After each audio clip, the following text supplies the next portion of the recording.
Donc au niveau de l'alimentation des vaches, il ne faut pas perdre de vue que la pâture reste le moyen de récolte le plus économique pour un éleveur, à condition qu'elle soit bien maîtrisée. Donc depuis 4 ans, j'ai mis en place le système de pâturage tournant dynamique.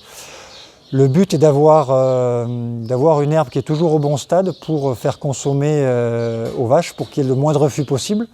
Éviter de broyer ce qu'on a peiné à faire pousser les mois d'avant.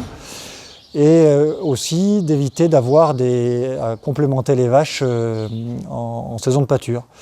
Donc l'objectif est de sortir, selon les conditions météo, mais de sortir les vaches le plus tôt possible dès le démarrage de végétation.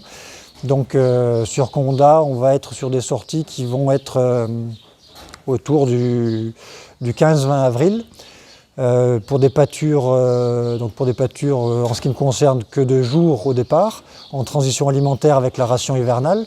Et progressivement, une fois que les prairies sont en pleine pousse de printemps, je vais basculer sur des pâtures de jour et de nuit, avec une contrainte là, qui va être liée sur mon parcellaire, puisque j'ai pas forcément suffisamment à l'heure actuelle de pâtures qui sont à proximité de la ferme.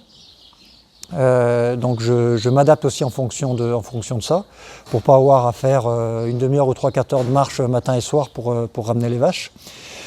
Et donc là, pendant cette période de pleine pâture, les vaches vont rentrer dans le bâtiment uniquement pour la tétée et n'auront besoin d'aucune complémentation. Et ce qui va permettre d'avoir une production de lait à moindre coût. Et si on maîtrise la consommation d'herbe, on va pouvoir libérer des parcelles de fauche supplémentaires. Et on retombe du coup sur notre objectif d'autonomie alimentaire.